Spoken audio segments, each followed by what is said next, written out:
It was a cold November afternoon in Chicago. The wind whipped through the streets of Michigan Avenue, tugging at scarves and overcoats as the bustling crowd hurried along. Among them was Donald Trump, wrapped in a long blue-black coat and his signature red tie. He was in town for a meeting but decided to take a stroll back to his hotel, soaking in the city's vibrant energy.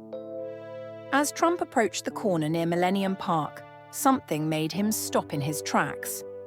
Against the cold stone wall of a building sat a woman, hunched over and clutching a tattered cardboard sign that read, "Veteran in need.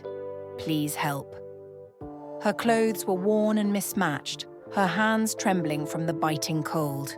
For a moment, the world around her seemed to blur into insignificance.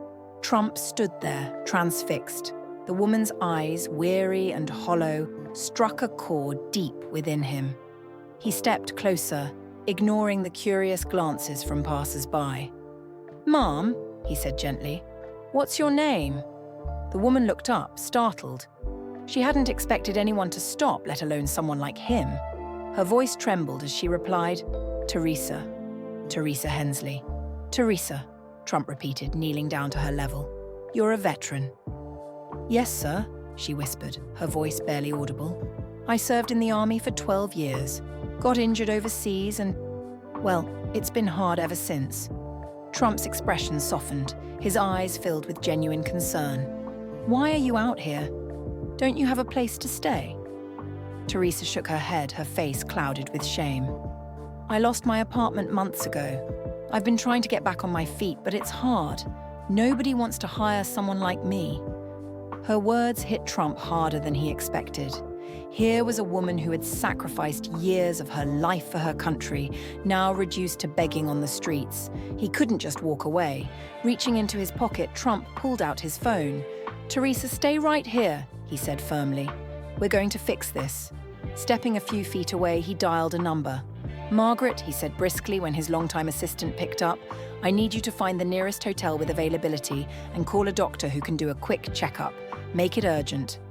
"Yes, Mr. Trump, right away," Margaret responded without hesitation. Trump returned to Teresa, who was watching him with a mix of confusion and cautious hope. "Help is on the way," he assured her. "But first, let's get you something warm to eat." He flagged down a nearby food vendor and bought her a steaming bowl of soup and a sandwich. Teresa ate slowly, her hands still shaking from the cold. As she ate, Trump sat beside her, asking about her life, her time in the army, and how she ended up here. She spoke about her deployments, the friends she had lost, and the injury that ended her career. The transition to civilian life, she admitted, had been far tougher than she ever imagined. Minutes later, a sleek black SUV pulled up to the curb. Margaret had worked quickly. A well-dressed driver stepped out, holding the door open. "Teresa," Trump said, helping her to her feet, "this is for you. We're taking you somewhere safe." Teresa hesitated, her eyes filling with tears. "Why are you doing this, Mr. Trump? You don't even know me." Trump looked her in the eye, his voice steady. "Because someone should have done it a long time ago." The SUV whisked them away to a luxury hotel nearby. When they arrived, the staff, prepped by Margaret, greeted Teresa with warmth and respect. She was escorted to a suite on the top floor where a hot shower, fresh clothes, and a warm bed awaited her. A doctor arrived shortly after to examine her, providing medicine for her ailments and advice on how to regain her health. Trump stayed nearby, ensuring everything was handled smoothly.